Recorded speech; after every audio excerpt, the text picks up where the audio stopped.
कहानी के शुरुआत में हमें दो भाई दिखाए जाते हैं जो कि अपने मरी हुई मदर को कब्र में दफन कर रहे थे। उन्हीं में से एक भाई का नाम ओविन था। जब दोनों अपने मदर को दफना रहे थे तब वहीं पर एक कार आकर रुकती है। असल में वो कार वहाँ पर आकर खराब हो चुकी थी। जिस कार में एक कपल बैठा हुआ था जिसमें लड़की का नाम सेलेस्ट्स था। उसका हस्बैंड बाहर जाकर कार को चेक करने लग जाता है जो उनके साथ वहाँ पर होने वाला था। उन्होंने कभी भी अपने सपने में भी नहीं सोचा था। देखते ही देखते ओविन का भाई पीछे आकर काफी जोर से उसके ऊपर अटैक करके उसे बेहोश कर देता है। इसके बाद वो सेलेस्ट्स को पकड़कर उसे बांध देता है। उन दोनों भाइयों को देखकर साफ साफ ऐसा लग रहा था कि वो अच्छे लोग नहीं हैं। असल में वो दोनों भाई कैनिबल हैं जो वहाँ पर आने वाले लोगों को अपने ट्रैप में फंसाकर उन्हें पकड़ लेते हैं और बाद में उन इंसानों को काट काट कर खा जाते हैं। लेकिन अजीब बात तो यह था कि ये दोनों कैनिबल सिर्फ मेल को खाते हैं न कि फीमेल को, क्योंकि फीमेल्स के लिए उन्होंने कुछ अलग ही प्लान किया हुआ था। सेलेस्ट्स के हस्बैंड को तो उन्होंने काट चुके थे और अभी भी सेलेस्ट्स को बांध कर रखा हुआ था। इसके बाद यहीं से सीन को शिफ्ट करके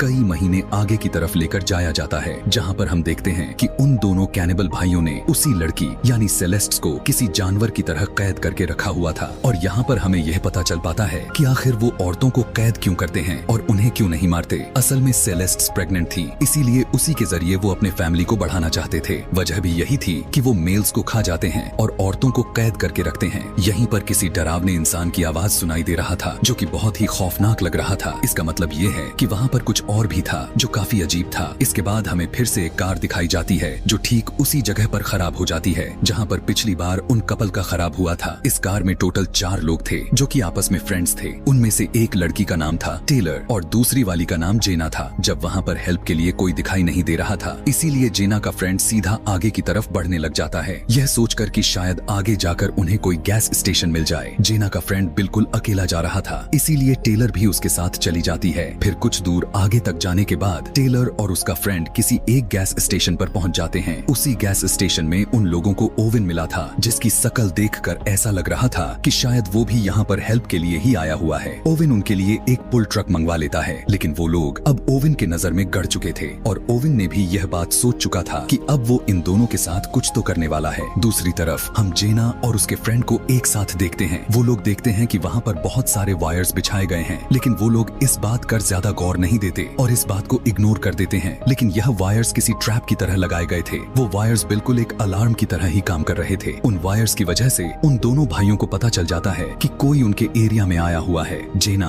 और उसका फ्रेंड काफी शांति से अपनी कार में बैठे हुए थे, लेकिन तभी वो देखते हैं कि कोई उनकी पिक्चर्स कैप्चर कर रहा है और वो कोई और नहीं बल्कि उन्हीं दोनों कैनिबल भाइयों में से एक है। यह देखने के बाद वो दोनों काफी घबरा जाते हैं, इसीलिए वो उस कार में रुककर वेट करने की बजाय चले जाते हैं। रास्ते में उन लोगों को एक पिक्चर मिलती है जो कि उन्हीं लोगों की ही थी। वो दोनों यह सब देखकर थोड़ा हैरान हो जाते हैं कि कोई तो है जो उन लोगों पर नजर रख रहा है। दूसरी तरफ हम टेलर और उसके फ्रेंड को देखते हैं। ट्रक का वेट करते हुए काफी देर हो चुकी थी, लेकिन अभी तक कोई भी टूल ट्रक उनकी हेल्प करने के लिए नहीं आई थी। इसीलिए वो अपने फ्रेंड से यह कहकर वहाँ से चली जाती है कि तुम्हें अगर टूल ट्रक मिल जाए तो उससे तुम चले आना। अब क्योंकि टेलर का फ्रेंड वहाँ पर अकेला रह गया था, इसीलिए ओविन इसे काफी आसानी से मार सकता था।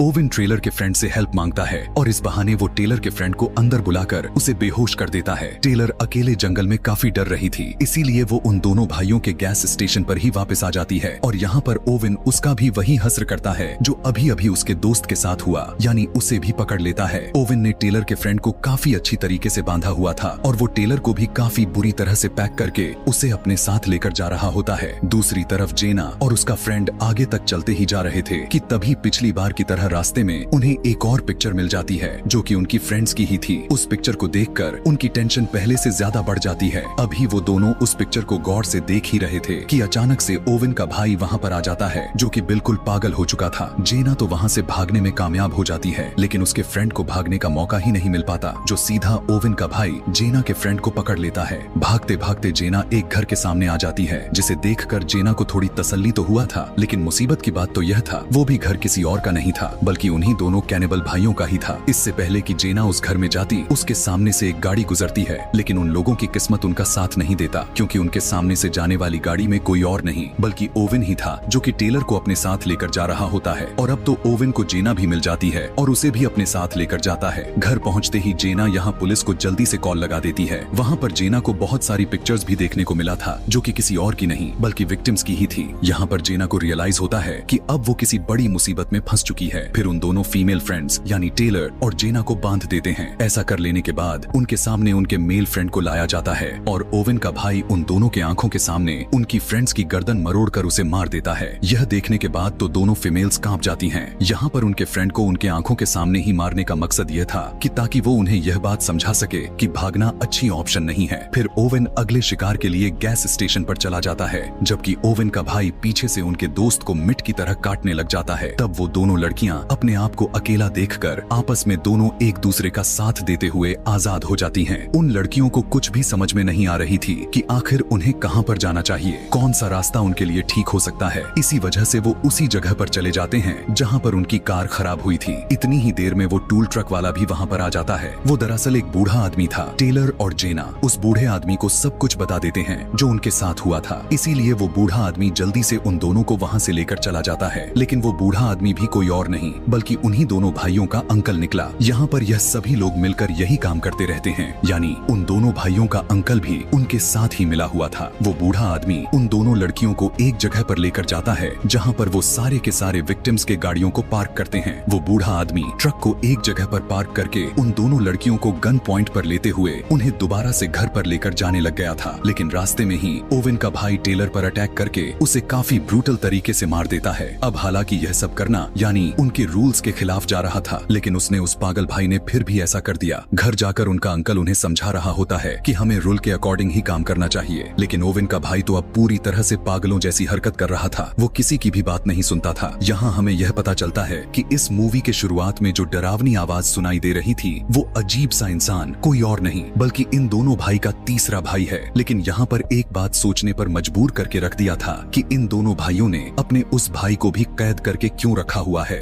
अभी उन लोगों में कन्वर्सेशन ही चल रही थी कि उसी टाइम पर जेना बहुत ही चालाकी दिखाते हुए एक ब्लेड उठाकर अपने पॉकेट में रख लेती है और जेना को किसी और के साथ नहीं बल्कि सेलेस्ट्स के साथ ही बंद किया जाता है। यहाँ अंदर जेना जब बेचारी सेलेस्ट्स की हालत को देखती है तब उसे अपना अंजाम दिखाई देने लग चुका था और वो सोचने लग गई कि अगर मैं यहाँ से टाइम पर नहीं भागी तो मेरा भी यही हश्र होने वाला है। यहाँ पर हम देख पाते हैं कि सेलेस्ट्स अब ना तो रो रही थी ना तो कुछ आवाजें कर रही थी। असल में उन दोनों भाइयों ने उसकी जुबान को काट कर लटका दी थी, जिसकी वजह से अब ना तो वो कुछ बोल पाएगी और ना ही मदद के लिए किसी से गुहार लगा पाएगी। जेना यहाँ पर जल्दी से सेलेस्ट्स को आजाद कर देती है और वो ब्लेड अब सेलेस्ट्स के हाथ में था। इतना ज्यादा टॉर्चर सहन करने के बाद अब सेलेस्ट्स को आजादी दिखाई देने लग चुका था। वो यहाँ पर रहते रहते इस जिंदगी से तंग आ चुकी थी। आजादी का मतलब यह था कि वो इस जिंदगी को ही खत्म करना चाहती थी। सबसे पहले सेलेस्ट्स उस बच्चे को मार देती है जो बच्चा अभी उसी के पेट में था, जिसके बाद वो खुद को भी बहुत ही दर्दनाक तरीके से खत्म कर लेती है। तभी वहाँ पर ओवेन का भाई भी आता है। जब वो सेलेस्ट्स की डेड बॉडी को वहाँ पर पड़ा हुआ देखा तब उसे काफी दुख हुआ था। थोड़ी ही देर के बाद ओवेन भी वहाँ पर पहुँच चुका था। यहाँ पर ओवेन के अंकल ने ओवेन को सब कुछ पहले ही बता दिया था कि तुम्हारे भाई ने एक लड़की को मार दिया है जो कि रूल के खिलाफ है। यह सुनने के बाद जैसे ही ओवेन अपने भाई के पास गया, लेकिन जैसे उसका दिमाग ही पूरी तरह से खराब हो गया था। ओवेन को लगने लगा था कि मेरे भाई का दिमाग अब पूरी तरह से हिल चुका है, कहीं वो मुझे ही ना मार डाले। इसीलिए ओवेन को ही अपने भाई से माफी मांगनी पड़ती है। इसके बाद ओवेन अपने भाई को बाहर भेज देता है। ओवेन का भाई जब वहाँ से चला जाता है तब ओवेन सबसे पहले सेलेस्ट्स के डेड बॉडी को काटता है। दूसरी तरफ इसी मौके का फायदा उठाकर जेना किसी तरह घर से बाहर आकर गाड़ी तक पहुँच जाती है। गाड़ी में जेना को अपना एक फ्रेंड मिलता है, इसीलिए सबसे पहले वो उसे आजाद करती है। वो दोनों सबके नजर से बचते बचाते हुए आजाद हो चुके थे और अब वो वहाँ से सेफली तरीके से निकल भी सकते थे। लेकिन वो दोनों यहाँ गलत टाइम पर गलत फैसला कर लिए थे, क्योंकि जेना का फ्रेंड गन लेकर ओवेन को पूरी तरह से खत्म करने के लिए जा रहा होता है। जेना का फ्रेंड ओवेन पर काफी ज्यादा ही फायरिंग करता है और उसे वहीं पर ही खत्म कर देता है। लेकिन तभी उसी टाइम पर जेना के फ्रेंड को भी कोई शूट कर देता है और वो कोई और नहीं बल्कि उन्हीं दोनों कैनिबल भाइयों का अंकल था। लेकिन तभी उसी टाइम पर जेना ओवेन के अंकल के सर में बूचर नाइफ को घुसाकर उसे मार देती है। अब क्योंकि जेना की उस फ्रेंड की हालात काफी खराब हो चुकी थी, वो गोली लगने की वजह से मरने वाला था, तो इसीलिए अब जेना के पास भाग निकलने के अलावा कोई और भी रास्ता नहीं बचता। लेकिन तभी उसी टाइम पर ओवेन का भाई भी आ जाता है और उसने अपने तीसरे भाई को भी आजाद कर चुका था, जिसे उन्होंने कैद करके रखा हुआ था। और यहाँ पर हम यह जान पाते हैं कि आखिर उन्होंने अपने भाई को कैद करके क्यों रखा हुआ था। असल में बात तो यह है कि उनका तीसरा भाई कोई आम इंसान नहीं बल्कि वो तो एकदम से सनक चुका था। वो किसी पर भी अटैक करते हुए पलक झपकते ही अपने सामने वाले इंसानों को कच्चा ही खा जाता था। वजह भी यही थी कि वे उसे हमेशा कैद करके रखते थे। अब ओवेन का तीसरा भाई जेना के पीछे पड़ जाता है, लेकिन फिर भी जेना किसी तरह अपनी जान को बचाते हुए कार तक पहुँच जाती है। जल्दी कार में बैठ बैठकर उस कार को स्टार्ट करने लग जाती है। जेना कार को स्टार्ट करने की काफी कोशिश कर रही थी, लेकिन कार काफी टाइम के बाद स्टार्ट हो ही जाती है। जेना अभी वहाँ से भागने ही वाली थी कि तभी वहाँ पर ओवेन का भाई आकर जेना को शूट कर देता है, जो सीधा उसे बहुत ही दर्दनाक तरीके से मार देता है। उसके मरते ही हमें हिलाकर रख देने वाली यह कहानी यहीं पर खत्म हो जाती है। ऐसे ही और भी मूवी एक्सप्लेनेशन वीडियोस देखने के लिए कमेंट में नेक्स्ट लिखना ना भूलें। Thanks for watching.